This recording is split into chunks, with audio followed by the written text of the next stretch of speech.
बच्चे ये हमारा शुरू होने जा रहा है अकाउंट्स का रिवीजन। और जिन जिन क्वेश्चन का मैं सोल्यूशन लिख रही हूँ, सही कैप्चर हो रहा है? जिन जिन क्वेश्चंस का मैं सोल्यूशन लिख रही हूँ वो सारे क्वेश्चंस आपको वीडियो के साइड में दिखते रहेंगे, जिससे आपके लिए बहुत आसान हो जाएगा रिवीजन को कैच कर पाना।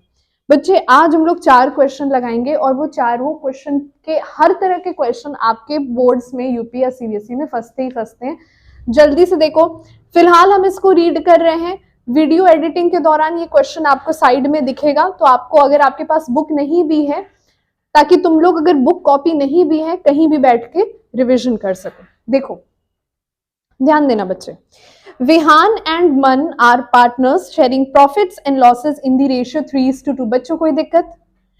The firm maintains fluctuating capital accounts and balance of the same as at March 31st, 2022, जहां पे विहान का कैपिटल है 4 लाख और मान का कैपिटल है 4,65,000। ये मान मन जो भी नाम कहो के, फॉर विहान एंड मान रिस्पेक्टिवली। फुल स्टॉप है। उसके बाद कह रहा है कि ड्रॉइंग्स जो थे दोनों ने 65,000 निकाले थे drawings. As per the partnership deed, interest on capital है 10% ऑन ओपनिंग कैपिटल। आपने विहान का ओपनिंग कैपिटल निकालना है। बच्चे ये जो कैपिटल आपको दे रखा है वो क्या है? क्लोजिंग कैपिटल है। आपने क्या निकालना है? Opening capital. किस दशा में? ऐसी दशा में जबकि डिविजिबल प्रॉफिट उसका 21-22 के लिए 2,25,000 है। शुरू करें। जानते हो ये क्वेश्चन देखने में बहुत टेक्निकल लग रहा है, और तुम लोग जिस स्टेट ऑफ माइंड से सोचोगे ना कि यार या तो एप्रोप्रिएशन बनेगा या कैपिटल अकाउंट बनेगा, यही सोचोगे, तो ये तो वर्थ इट ही नहीं लगेगा 1 नंबर का क्वेश्चन। क्वेश्चन को सॉल्व करने से पहले एक छोटी सी जानकारी मैं देती हूँ। देखो, जब तुम एग्जाम देने बैठो, 1 नंबर के वो क्वेश्चन जिनका आंसर तुम तुरंत झट से 2 से 3 मिनट में लगा के खत्म करो, पहले वो अटेम्प्ट करना। ऐसा 1 नंबर का क्वेश्चन मत उठा लेना जहां पे तुम्हें नंबर भी 1 मिले और वो तुम्हारा आधे घंटे का समय ले ले। अगर तुम्हें लगे कि ऐसा कोई सवाल है, छोड़ दो उसे। दिमाग को एकदम पजल्ड मत करो। बड़ा क्वेश्चन लगा लो, बैलेंस शीट में ला लो, जो भी चीजें कर लो, फिर आओ। अगर तुम्हें 100 में से 98 नंबर ही मिल गया तो कोई ये नहीं बोलेगा 2 नंबर कम क्यों है। समझ में आई मेरी बात? Let's start. तो बच्चे इस क्वेश्चन का हम सोल्यूशन लगाने जा रहे हैं। ये जो विहान और मान वाला क्वेश्चन है, देखो सिंपल सी बात समझो बच्चे, विहान का शेयर कितना है? 3/5। कहीं कोई दिक्कत? बेटा ये लिखते भी चलो जल्दी जल्दी, पहले समझ लो। विहान का शेयर कितना है? 3/5। और बेटा डिविजिबल प्रॉफिट मतलब प्रॉफिट डिविजिबल अभी हमने डिवाइड किया है नहीं, डिविजिबल प्रॉफिट है। डिविजिबल प्रॉफिट बोलने का ही मतलब बेटा कि पीएल अप्रोप्रिएशन में सारे एडजस्टमेंट हो चुके हैं, ये एकदम पक्का वाला नेट प्रॉफिट है। तो ये दे रखा है हमारा 2,25,000। सही कैप्चर हो रहा है कैमरे में? ऐसा तो नहीं कि बच्चों को देखने में लगेगा ये क्या लिख रही है मैम।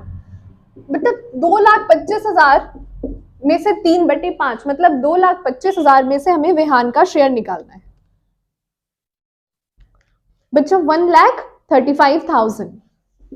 यहां तक किसी को कोई दिक्कत? बच्चा ओपन 11th वाले दिनों को याद करो, मैंने तुम लोग को अकाउंटिंग फॉर इनकम्प्लीट रिकॉर्ड पढ़ाया था, जहां पे मैंने तुम्हें सिखाया था कि क्लोजिंग कैपिटल से ओपनिंग कैपिटल कैसे पहुंचते हैं और ओपनिंग से क्लोजिंग कैसे पहुंचते हैं।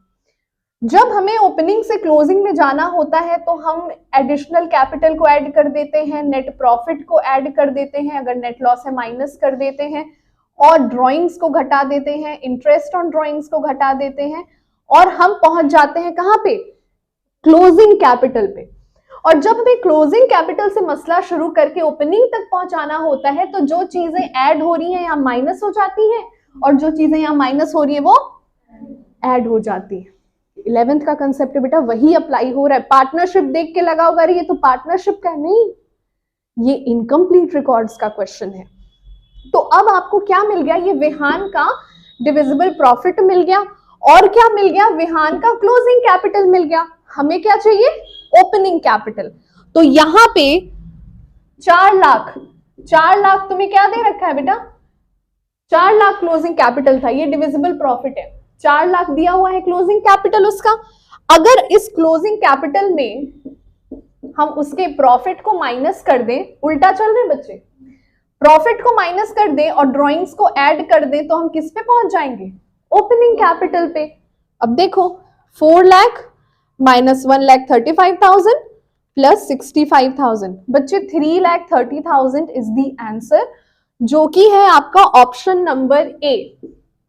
ये क्वेश्चन बोर्ड में पूछा था 1 नंबर के लिए। अप्रोप्रिएशन बना दोगे, कैपिटल बना दोगे, कितना छोटा सा कंसेप्ट ऑपरेट हुआ है। देखो कायदे से तो ये सब अगर मैं नहीं लिखती, एक ये 2 लाइन का सोल्यूशन था। ओके ओके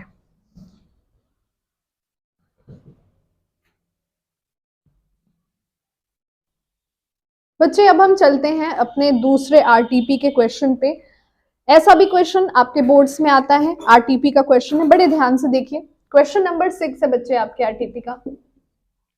कह रहा है सावित्री लिमिटेड इशूड, सब लोग अपने ग्रुप में देखो, व्हाट्सएप ग्रुप में भेज दिया गया है। Savitri limited issued 50,000 8% debentures of 100 each, 100 रुपए का। अब इतनी सी बात बताओ बेटा, 50,000 डिबेंचर इंटू 100 रुपए कितना हो गया? 50 lakh, 50 lakhs eight a certain rate of premium. बच्चा प्रीमियम हमें नहीं बताया है, यही प्रीमियम निकालना है। ओके कहा है certain rate of premium and to be redeemed at 10% premium, मतलब रिडम्पशन कितने पे करेंगे? 10% पे। At the time of writing of loss on issue of debentures, a statement of PL was debited with 2 lakh. Pure conceptual question है बच्चों, यहां concept लगेगा। At what rate of premium these debentures were issued? देखो बेटा, कह रहा है कि हमारा 50 लाख डिबेंचर था जो एक सर्टेन रेट पे हमने इशू किया था, ठीक है, मगर रिडीम कितने पे किए थे? 10% के मुनाफे पे, सॉरी 10% के प्रीमियम पे हम रिडीम किए थे। जितने पे हम प्रीमियम पे मंगाए थे वो हमें नहीं पता है, वो निकालना है।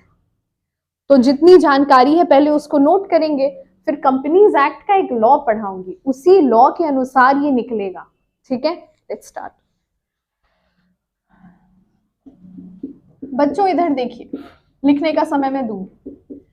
टोटल अमाउंट ऑफ डिबेंचर्स कितना है बच्चों? 50,000 डिबेंचर्स थे इंटू 100, 50 लाख। बोलो कोई दिक्कत? बच्चे रिडीम किस पे हुआ है? 10% के प्रीमियम पे रिडेम्पशन हुआ है। ओके, तुम लोग लिखना ना इसको, मैंने थोड़ा सा जल्दीबाजी में कर दिया, तुम लिख देना रिडेम्पशन ऑन 10% प्रीमियम। बच्चे 50 लाख का 10% 5 लाख, तो बताओ रिडम्पशन पे वैल्यू कितनी हो गई होगी? 55 लाख। बोलो कोई दिक्कत?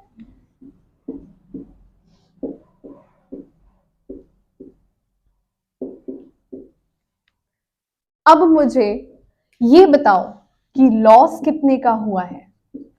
फेस वैल्यू के थ्रू लॉस तो दिखा ही सकते हो, कितने का हुआ है? भैया हम चुकाए 55 लाख और पाए 50 लाख, तो लॉस कितने का? 5 लाख।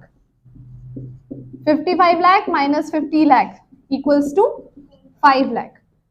इतना क्लियर है? अब बच्चे क्वेश्चन में जो आपकी दूसरी लाइन है उसमें देखो क्या लिखा है, at the time of writing of loss on issue of debenture, very important, statement of PL was debited with 2 lakh. बहुत ध्यान से देखो, बच्चा कह रहा है कि हमारा जो नुकसान हुआ था, कितना नुकसान हुआ था? ये नुकसान हमने पीएल में राइट ऑफ किया था, कितना? कुछ समझ में आ रहा है? एक ऑथर है, वो कहते हैं कि रीड बिटवीन द लाइंस, मतलब जब कोई लेखक कोई पोयम लिखता है, कोई स्टोरी लिखता है, तो आप केवल उन शब्दों को मत पढ़िए, शब्दों के बीच उसकी भावना क्या है उसको भी समझिए। इसमें भावना समझो। 5 लाख का लॉस था, 2 लाख राइट ऑफ हुआ, तो 3 लाख का क्या रहा होगा? 3 लाख का भी लॉस रहा होगा। तो वो राइट ऑफ क्यों नहीं किया बेटा? क्योंकि राइट ऑफ उसने वही अमाउंट किया है जितना लॉस उसको अतिरिक्त पड़ा। इन शॉर्ट ये समझो, हम किसी से, सुनो मेरी बात, 10 रुपए का डिबेंचर हम मंगाए और 2 रुपए का प्रीमियम लिए, ठीक है, मतलब फेस वैल्यू कितनी थी 10, हम 2 रुपए मंगाए तो हम टोटल उससे कितना मंगाए 12। हमने बोला कि देखो भैया हम तुमको रिडीम कर देंगे 15 रुपए पे, इज दैट ओके? तो हम उसको कितने रुपए पे रिडीम करें? 15 रुपए पे। लॉस कितना है? 3 नहीं है बेटा, 1 है, क्योंकि 2 रुपए तो हमने अतिरिक्त मंगाया था ना, तो 3 माइनस 2 एक्चुअल लॉस कितना? 1 रुपए। यही कंसेप्ट है। मतलब ये कि वो जो लॉस दिखा नहीं, वो ऐसा लॉस था जो प्रॉफिट से ही सेट ऑफ हो गया। मतलब जब हमने मंगाने में जो प्रीमियम मंगाया होगा, 3 लाख ही एक्स्ट्रा मंगाया होगा, तभी 5 लाख में से केवल 2 लाख का भार हमको महसूस हुआ। तो अगर हमने 3 लाख का प्रीमियम एक्स्ट्रा मंगाया है, तो क्या हम इस प्रीमियम को नंबर ऑफ डिबेंचर से डिवाइड कर लें और 6% आंसर आ जाएगा? यही तो रहा होगा ना प्रीमियम। सिंपल था, कंसेप्ट लगा है बेटा। जल्दी से ये उठा के कॉपी करो फास्ट।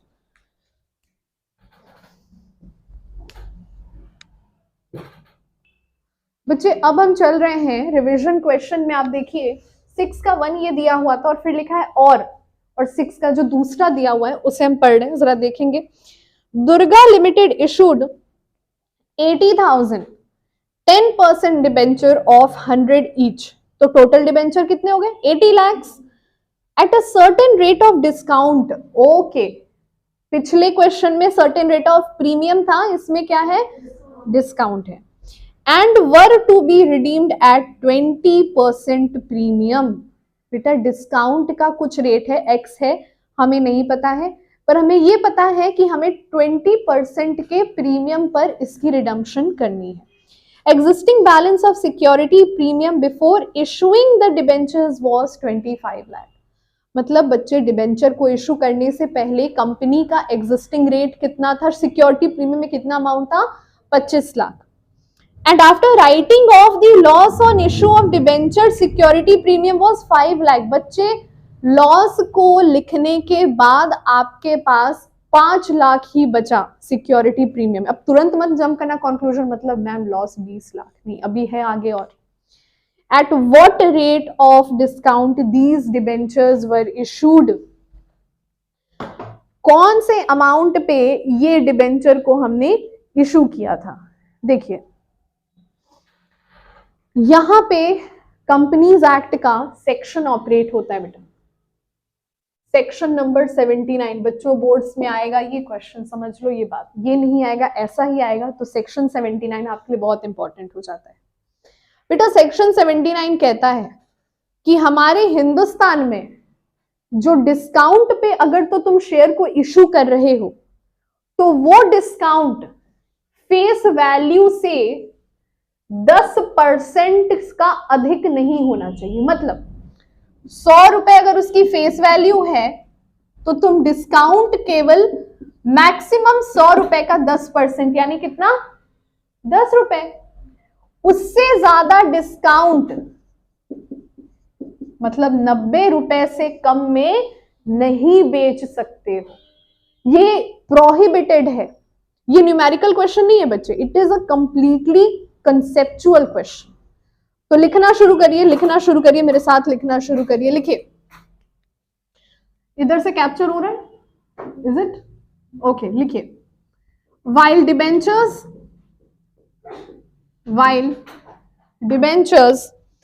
may be issued बच्चों right fast, okay. while debentures may be issued at any rate of discount,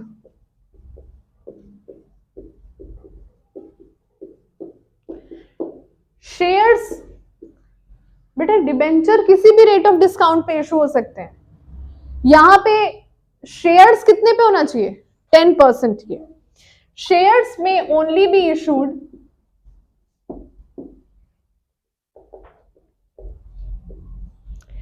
at a discount, at a maximum discount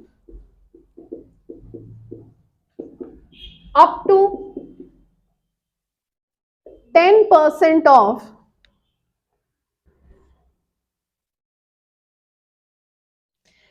face value as per section 79 of Companies Act 2013.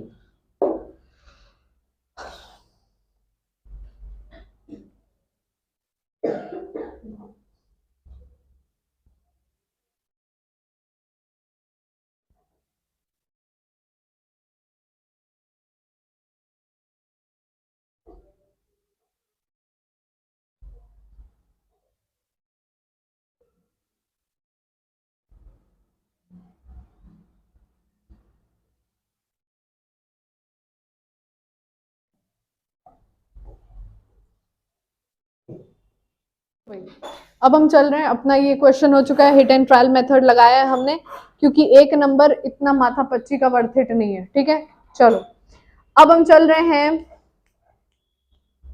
Attire limited का question है बच्चों, देखेंगे।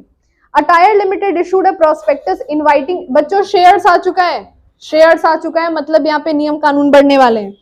Issued sorry कहाँ गया, inviting application for 12,000 shares of 10 each, payable 3 on application 5 on allotment, मतलब 8 रुपए अगर यहाँ मंगा ले रहे तो कॉल में कितना मंगाएंगे, 2 रुपए। और ठंडी लग रही है बच्चों, थोड़ी बहुत ठंड है, थोड़ी बहुत ठंड है। बोर्ड्स के हमारे धुरंधर 4 डिग्री 5 डिग्री में भी आ रहे हो पढ़ने, गुड।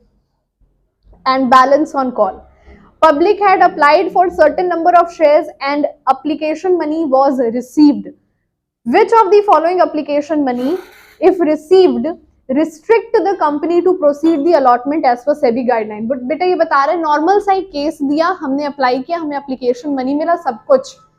क्वेश्चन इनका ये नहीं था, क्वेश्चन इनका ये था कि कब ऐसा होता कि ये अटायर लिमिटेड पब्लिक से पैसे उठा ही नहीं पाता, सेबी की कौन सी गाइडलाइन ऐसी होती जिसके चलते ये पैसा नहीं उठा पाता। बेटा मिनिमम सब्सक्रिप्शन का क्वेश्चन है, जल्दी से शुरू हो जाइए, लिखिए सोल्यूशन नंबर 7। इधर देखो बच्चों कैसे लिखना है, पॉइंट्स बना के लिखिए। Minimum as per companies act 2013,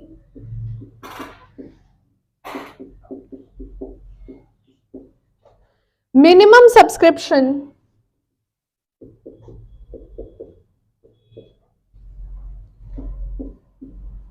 must not be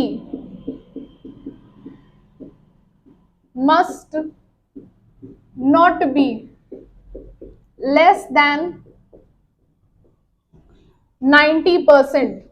Point number 2, the amount of,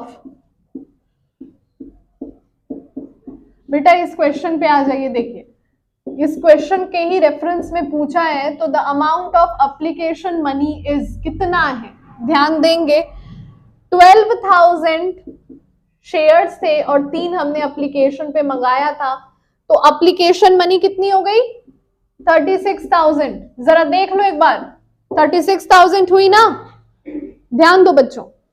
हमारा कंपनीज एक्ट कहता है कि अगर आपने पब्लिक से 90% या उससे कम रिसीव किया है, 90% से, 90% नहीं 90% से कम रिसीव किया है, तो भैया आप अपने शेयर उठा के ले जाओ मार्केट से, क्योंकि तुम्हारी अभी इतनी गुडविल नहीं बनी है कि लोग तुम्हारा शेयर खरीदने आएंगे।